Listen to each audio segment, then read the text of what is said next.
Dakle, u okviru FAIR škole, Feminizam i religija online škole, koju TPO fondacija, zato zaklade Univerzitet u Sarajevu realiziraju već dugi niz godina uz podršku ekumenske inicijative žena.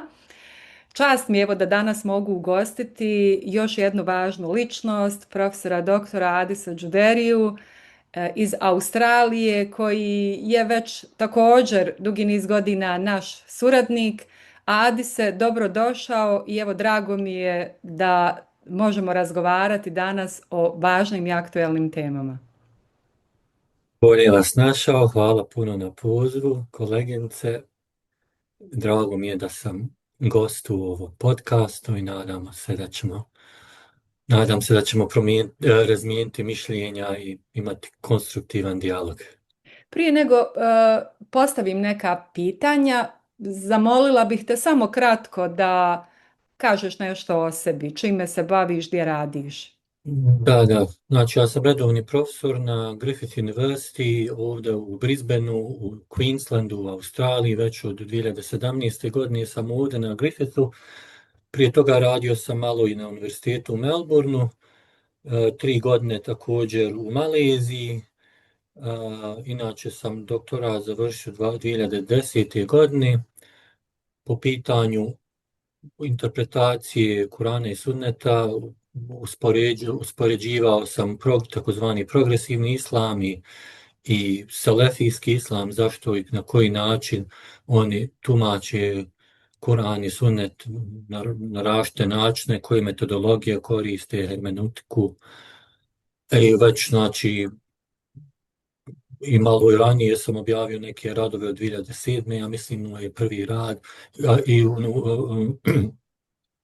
Znači, već duže vremena se bavim islamskom misao, našto po pitanju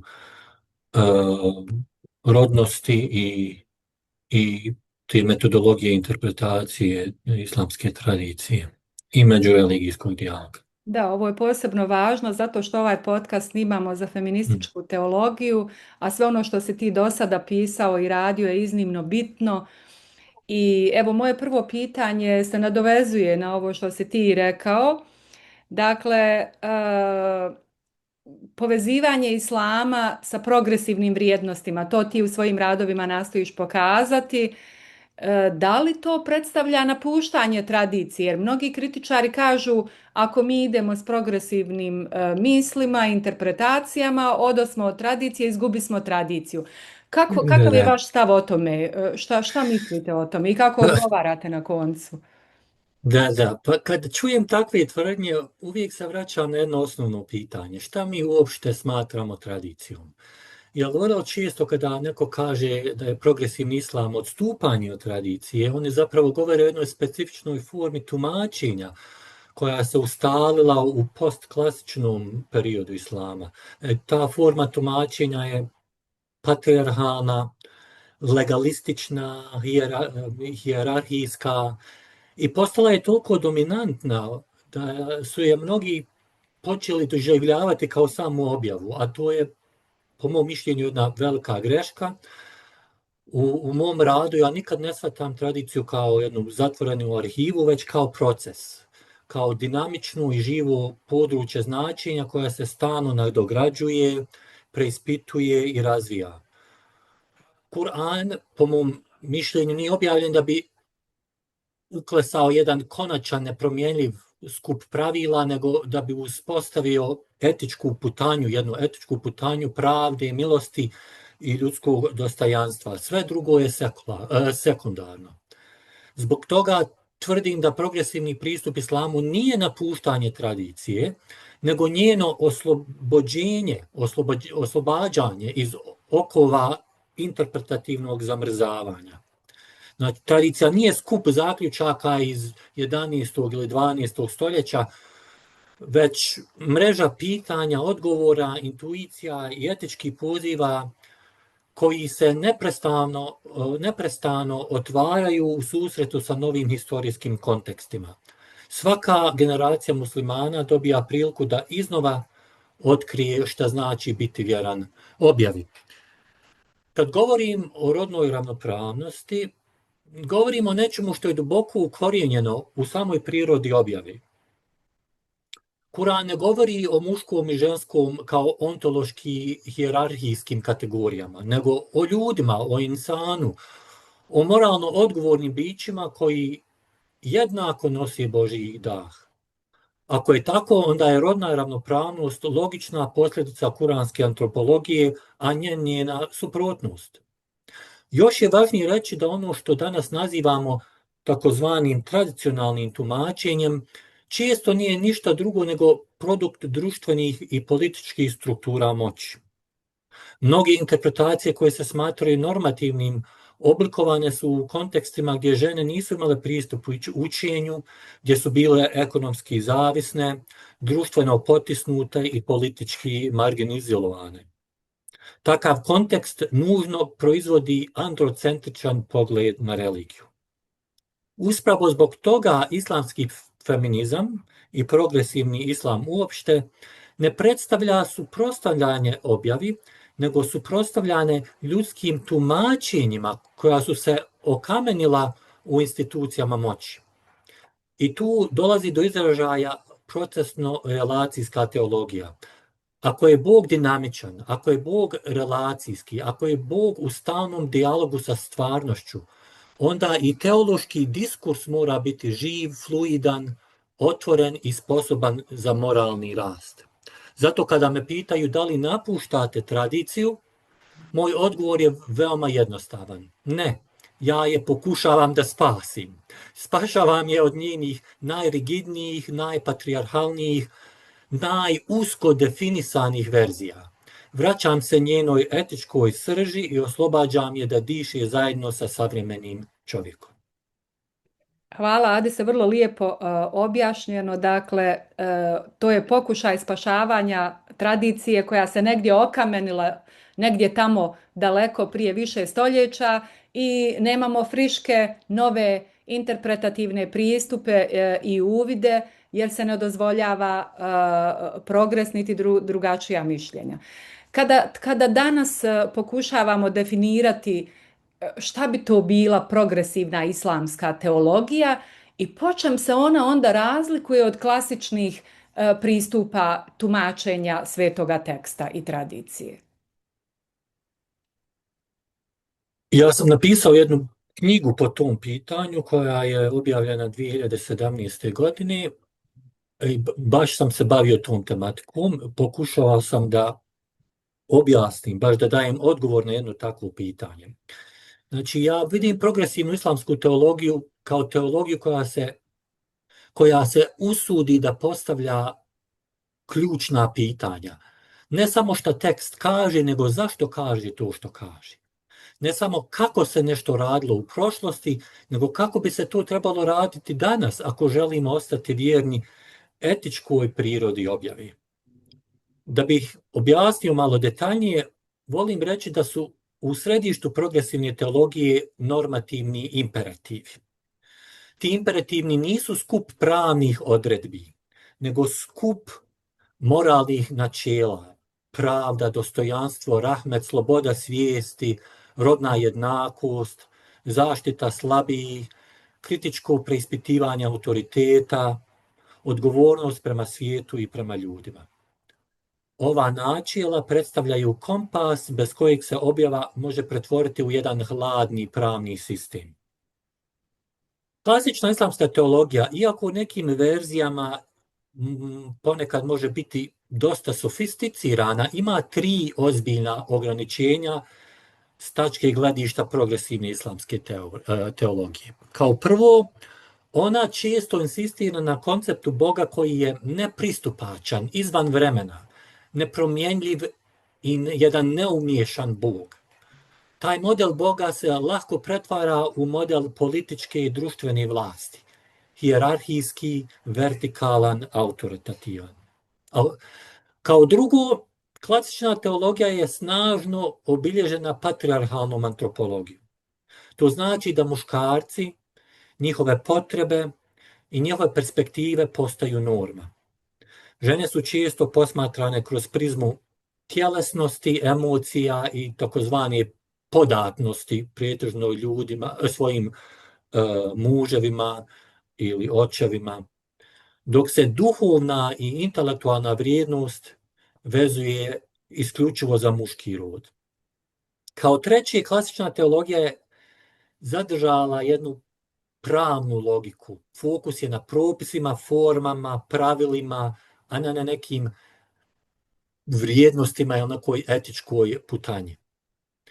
Ja mislim da progresivna teologija nudi jednu alternativu po tom pitanju. Ona se ne plaši priznati da je tumačenje uvijek ljudski čin, da ljudsko tumačenje uvijek ima granice, da ne postoji božanski zatvoreno značenje ili jedna interpretacija islamske teologije. Progresivna teologija prepoznaje dinamiku i relacijsku prirodu stvarnosti i tu dolazi, koju ja često naglašavam, važnost procesno-relacione teologije, koja pruža jednu ontološku podlogu za teološku fleksibilnost u islamskoj tradiciji i u bilo kojoj religijskoj tradiciji. Jer ako je Bog relacijski, ako Bog stvara kroz relacija, a ne kroz neku unilateralnu moć, onda i ljudska teologija mora biti zasnovana na dijalogu, međuzavisnosti, slobodi i odgovornosti. Progresivna teologija shvata objavu kao poziv, a ne kao neku kočnicu, kao pokret, a ne arhivu, kao etičko obećanje, a ne pravni priručnik, kao dinamičan dijalog, a ne dogmatsku završnu riječ. Ukratko, progresivna teologija ne mijenja objavu, ona mijenja nas, da bismo mogli objavu razumjeti onako kako su to njeni etički temelji uvijek zahtijevali.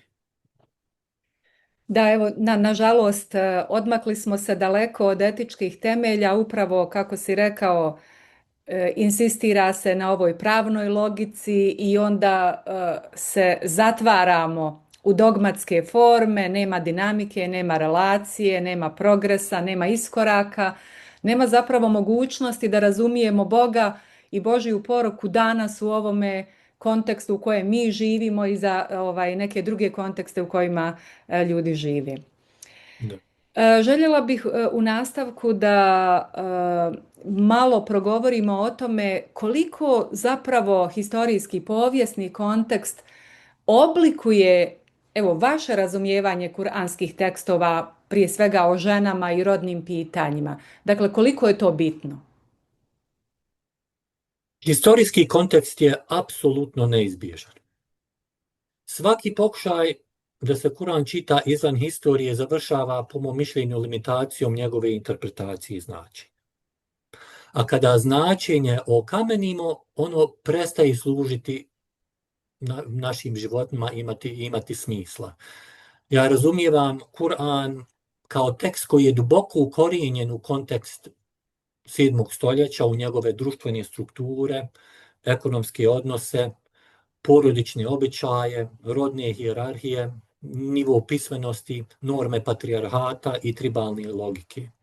Ipak, ono što je posebno u Kuranu jeste da, iako se obraća tom kontekstu, on istovremeno otvara prostor za njegovo prevazilaženje.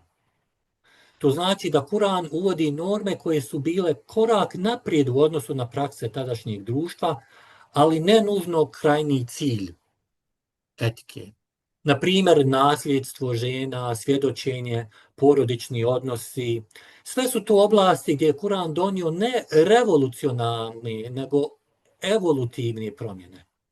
Ograničio je nepravdu, smanjio razlike, zaštitio ženu, ali nije u potpunosti eliminisao patrijarhalne strukture.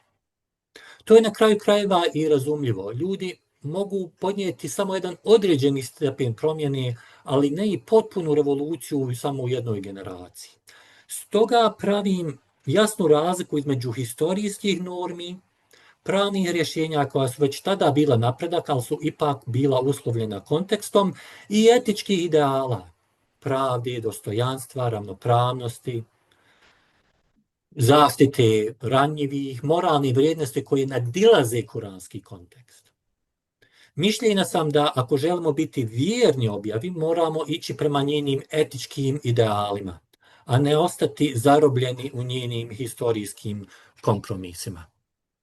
Ovdje želim da naglasim ponovo procesno relacionu misao, koja po mom mišljenju igra jednu ključnu ulogu. Ako je stvarnost proces, ako su ljudi proces, ako je moral proces, ako je Bog u relaciji sa stalno mijenjajućim svijetom, onda i naše tumačenje mora biti proces, relacija, otvorenost i odgovornost. Tumačenje nije statično, ljudsko tumačenje nije statično, niti teološko. U tom smislu, rodna ravnopravnost nije neki uvoz sa zapada, ona je ispunjenje etičke putanje objave. Ona je završetak polukružnice koju Kuran započinje. Ona je moralni dug prema objavi, a ne otklon od nje. Drago mi je da si ovo rekao, da je zapravo to ispunjenje etičke putanje objave i završetak polukružnice, jer vrlo često čujemo kako je Kur'an donio revolucionarna pravila, revolucionarno promijenio položaj žene i onda se tu staje i nema dalje. Ako je nešto bilo revolucionarno za 7. stoljeće, kako si ti rekao, evolutivno, ako je bilo unapređenje i progres za 7. ne može to biti isto i za 21. Dakle, to zatvaranje polukružnice sa ljudskim pravima, rodnom ravnopravnošću bi trebalo da konstantno bude u razvoju i na koncu važno je da bi ta objava komunicirala s nama danas i ovdje. Još jedno pitanje o kojem bih voljela da malo elaboriraš su prepreke koje se postavljaju pred muslimanske intelektualce i intelektualke koji zagovaraju feministička čitanja islama ili rodno osjetljiva čitanja islama. Dakle, koje prepreke ti prepoznaješ kao najbitnije? Još jedno veoma važno pitanje. Ja vidim 4, nažalost, velike prepreke koje se međusobno isprepliću. Prva prepreka ja je nazivam prepreka epistemološkog zatvaranja. Ona je možda najdublja i najopasnija prepreka. Epistemološko zatvaranje je uvjerenje da je istina već jednom zauvijek utvrđena, da su klasični pravnici, islamski teolozi, tako reći, završili posao i da je svaki novi pristup islamu, islamskoj tradiciji sumnjiv ili čak heretičan. To stvara jedan mentalitet u kojem se ljudskim tumačenjima daje status objave, što je po mom mišljenju potpuno suprotno kuranskoj dinamici i pozivu na razmišljanje. Znači, prepreka epistemološkog zatvaranja kao prva. Kao druga, to je prepreka patrijarhalne antropologije koju sam već spomenuo. Mnogi klasični tekstovi nose jednu implicitnu pretpostavku da je muškarac normativno ljudsko biće. Ovaj model ima ogromne posljedice jer utiče na razumijevanje autoriteta, racionalnosti, moralne odgovornosti i duhovnosti. Kada žena nije u potpunosti viđena kao moralno i duhovno samostalno biće, onda čak i tumačenja koja se čine neutralnim nose rodnu pristrasnost. Znači, prepreka ove patrijarhalne antropologije je ta druga prepreka. Treća prepreka je prepreka institucionalnih i političkih struktura. U mnogim društvima, muslimanskim društvima, religija je povezana s državom ili sa tradicionalnim strukturama moći. Te strukture često koriste i konzervativna tumačenja kako bi održale status quo. Ako se prihvate, ako muslimani prihvate, znači, rodnu ravnopravnost, dovode u pitanje čitavu hijerarhijsku strukturu društva. Znači, to je još jedan problem. I zadnja prepreka je prepreka te teološke slike Boga, o kojoj sam već malo ranije spomenuo.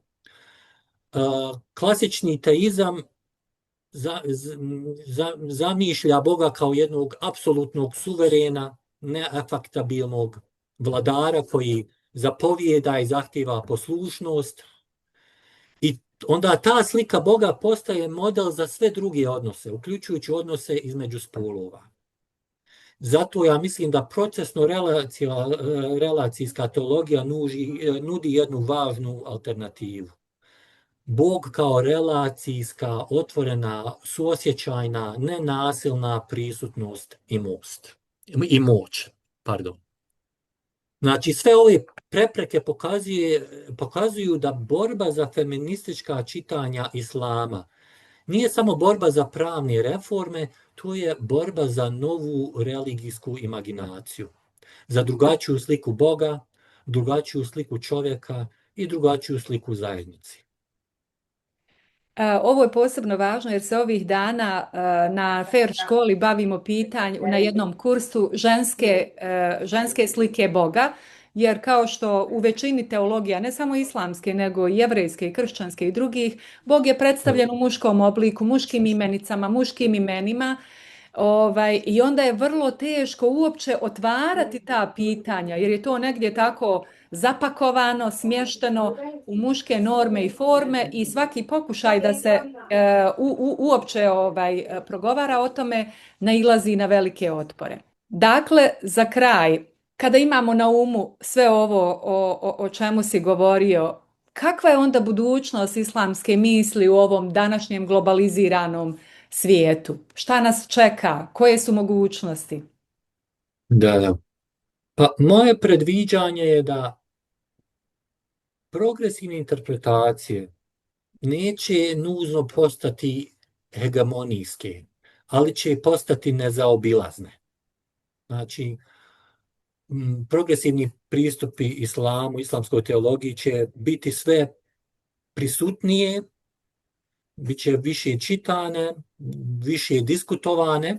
I ja mislim da je to već slučaj u mnogim kontekstima, našto muslimana na zapadu. Osim toga, vidim jedna 4 trenda koja, ja mislim, će imati dosta značajnu ulogu u nekih sljedećih 15-20 godina. Kao jedan, doći će do pluralizacije islamskih interpretacija, znači neće više biti tih tradicionalnih centara interpretacije, recimo na Lazharu ili u Medini negdje ili u Deobandu u Indiji. Znači, dolazit će do pluralizacije islamskih pristupa islamskoj misli.